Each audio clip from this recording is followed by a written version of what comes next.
Hello everyone, कैसे हैं आप सभी। उम्मीद करता हूँ आप सभी बहुत ही अच्छे होंगे और आप सभी लोगों की तैयारी बहुत अच्छी चल रही होगी। तो आपके अर्धवार्षिक पेपर आने वाले हैं, तो इसी सीरीज में हम आपके लिए लेके आ चुके हैं रसायन विज्ञान क्लास 12 का अर्धवार्षिक का पेपर। बहुत ही इंपॉर्टेंट ये पेपर है आपके बोर्ड एग्जाम और अर्धवार्षिक दोनों के लिए। बहुत अच्छा क्वेश्चन पेपर है, बहुत अच्छे अच्छे क्वेश्चन इसमें हैं। ठीक है, सभी का क्वेश्चन सॉल्यूशन हम आपको देंगे। ठीक है, चलो अपनी वीडियो को शुरू करते हैं। तो देखो, ये आपका ऐसा पेपर आएगा कुछ।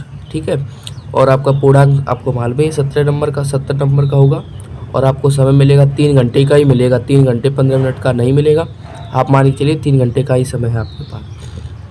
और आपका कक्षा 12 रसायन विज्ञान का ये आपको मैं सॉल्व करा रहा हूँ। और निर्देश है, निर्देश को थोड़ा पढ़ लीजिए। बोर्ड एग्जाम में तो नहीं पढ़ना है आपको, इसमें पढ़ लेना है आपको कैसे कैसे। जिस तरह से यहाँ पे लिखे हैं उसी तरह से आपके बोर्ड एग्जाम पे लिखे होंगे। तो देखो, सभी प्रश्न अनिवार्य हैं। गणनात्मक प्रश्नों में गणना के समस्त पद दीजिए।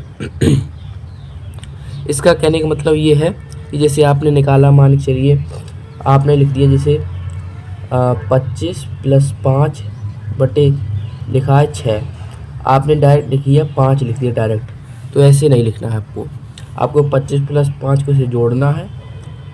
अब लिखना है आपको 5। ठीक है, एक भी आपको उस मिस नहीं करना है स्टेप को आपको। ठीक है, और जहाँ आवश्यक हो रासायनिक समीकरण दीजिए, क्योंकि आप केमिस्ट्री है तो रासायनिक समीकरण तो लिखना ही होगा।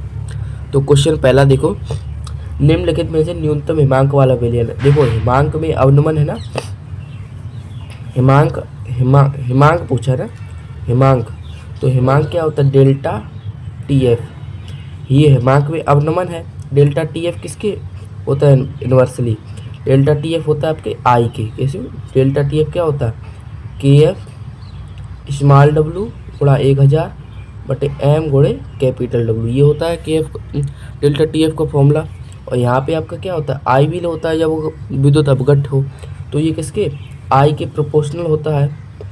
ये क्या हो जब हो हिमांक वाला वो हो, जब उसमें बोले ना हिमांक पूछा ना, न्यूनतम हिमांक, तो हिमांक में अवनमन ही होता है ना। तो हिमांक में अवनमन और हिमांक बात एक ही है।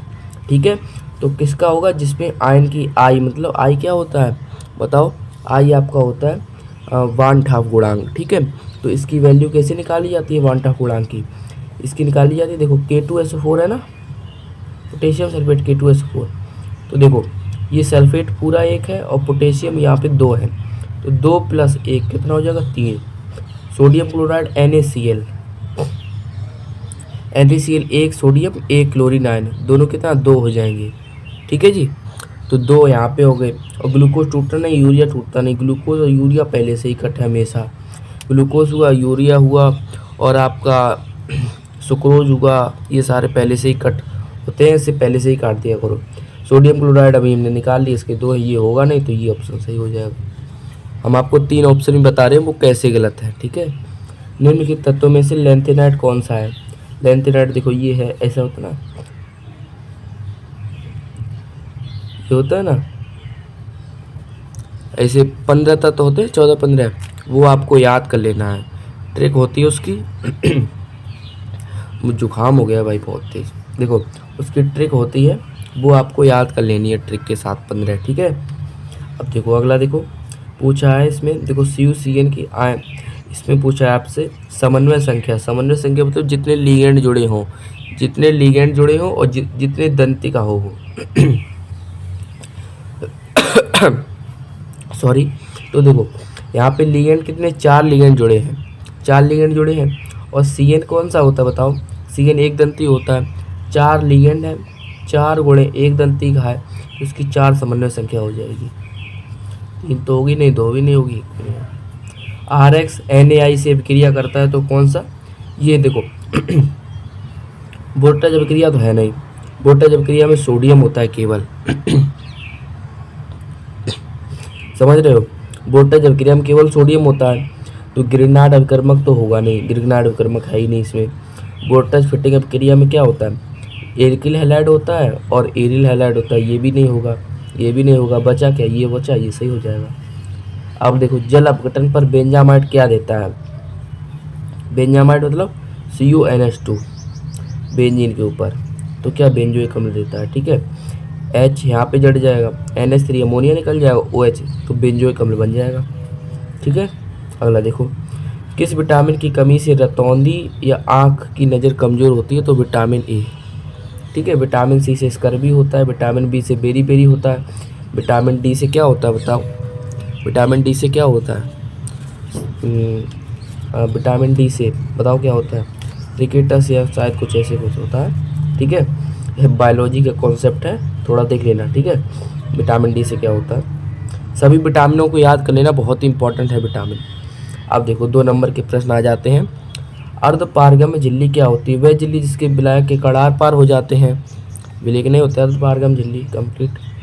अंत संक्रमण तत्व का क्या होता है बताओ, N-2 D 1 से 14 सॉरी F 1 से 14 N-1 D 0 से 1 NH2, ये आपका लिख दिया मैंने इलेक्ट्रॉनिक विन्यास। अंत संक्रमण तत्व मतलब F मतलब लिखना, F ब्लॉक के तत्वों का आपको लिखना है। ठीक है, इलेक्ट्रॉनिक विन्यास हमने यहाँ पे लिख दिया है।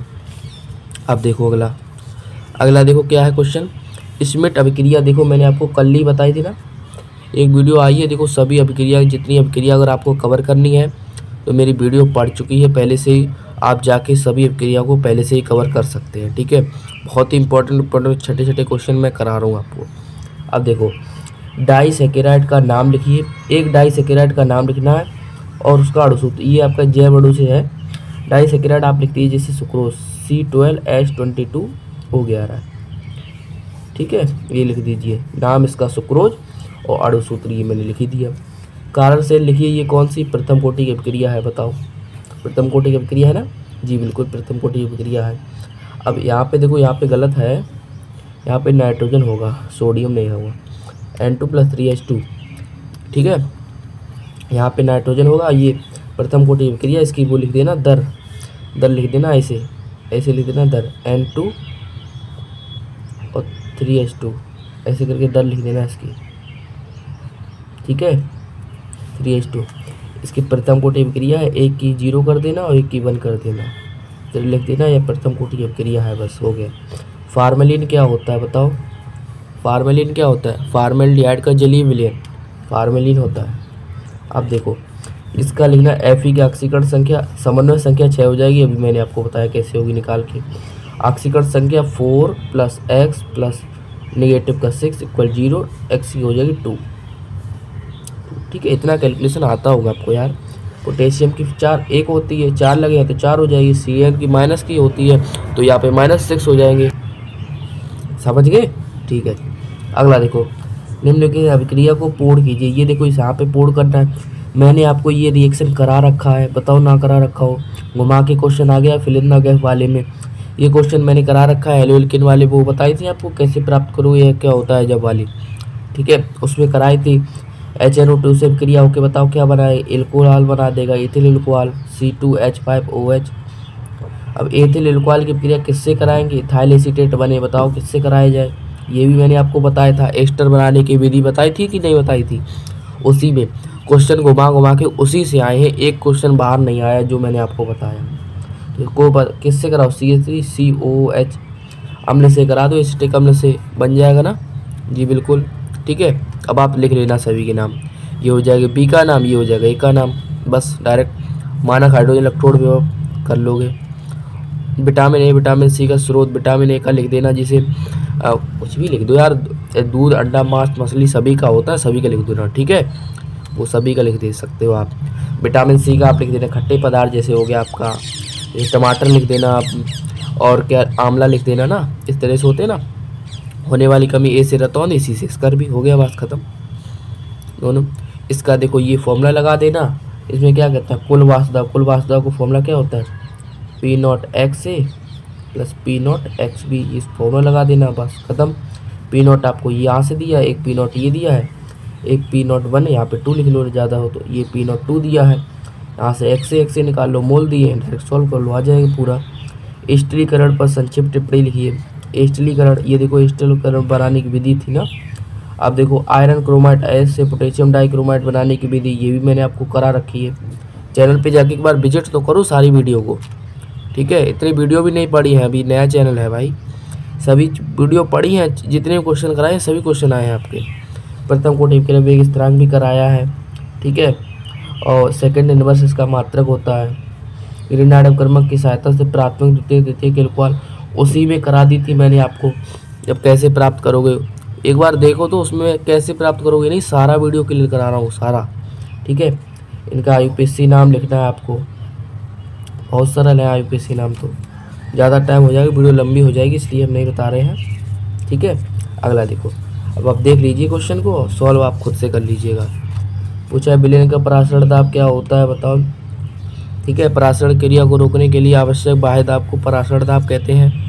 परासरण दाब के नियम लिखना है, चार्ल्स वान टॉप, और क्या लिखना है, चार्ल्स वान टॉप लिखना है, और आपको वो लिखना है वान टॉप गुणांक, वान टॉप का लिखना है। प्रयोगशाला में डाई कोई एक लिख लीजिए, ठीक है।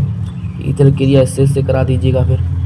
और उपसंस्थितियों बर्नर का सिद्धांत हो गया, बर्नर का संयोजकता अपन सिद्धांत हो गया, और आपका ये हो गया क्रिस्टल चेन सिद्धांत। ये तीनों कर लेना, एक बोर्ड एग्जाम में 100% आ जाता है। सीमाएं भी इनकी, ये एमिनो अम्ल के न्यूक्लिक अम्ल, उस पर डीएनए आरएनए पे क्वेश्चन बन गया। और देखो ये आपसे अभिक्रिया पूछ ली है, अभिक्रिया मैंने आपको कराई थी कल, सैंडमायर अभिक्रिया मैंने करा रखी है, ठीक है। और ये आपके आगे के चैप्टर के हैं वो भी मैं आपको करा दूंगा, ठीक है। एक बार चैनल पे जाके देखो तो सभी कुछ करा रखा है मैंने, ठीक है। ये आपकी हो गई। क्या होता है जब देखो आ रहे हैं, आप कहते हो नहीं आते, देख लो ना, नहीं आते तो देखो ये सारे करा रखे हैं। बेंजोइक अम्ल का नाइट्रीकरण भी कराया, ग्लूकोज की ये वाला नहीं कराया अभी ना, एसिटिक अम्ल की क्लोरीन में ये कराया है मैंने आपको। और फार्मेल्डिहाइड के अमोनिया से यूरोट्रोपिन डायरेक्ट कराया है आपको, नहीं कराया बताओ, सभी कुछ कराया। एक बार चैनल पे जाके विजिट कीजिए भाई, ठीक है। और कैसे प्राप्त करो, ग्लूकोज से ग्लूकोनिक अम्ल, फिनॉल, बेंजीन से फिनॉल 100% कराया है, नाइट्रोबेंजीन से एनिलीन ये भी कराया है, फार्मेल्डिहाइड से एसिटाल्डिहाइड ये भी कराया है। बताओ ये क्या है, बताओ, फार्मेल्डिहाइड से एसिटाल्डिहाइड वही ग्रीनहार्ड क्रमक से ही तो बनेगा। मेथेनॉल से इथेनॉल ये भी कराया है, ठीक है। तो ये आपने कर लिए होंगे ना, बहुत अच्छे अच्छे क्वेश्चन है, आपको देख रहे हो कितने अच्छे टाइप के क्वेश्चन हैं, ठीक है। तो आशा है दोस्तों आपको ये वीडियो पसंद आई होगी, और ये पूरा क्वेश्चन पेपर भी समझ में आया होगा, ठीक है। अगर क्वेश्चन पेपर समझ में आया, वीडियो समझ में आई है, तो प्लीज़ एक लाइक कर देना और चैनल को भी सब्सक्राइब कर देना। मिलते हैं ऐसे एक और शानदार वीडियो में, तब तक के लिए धन्यवाद।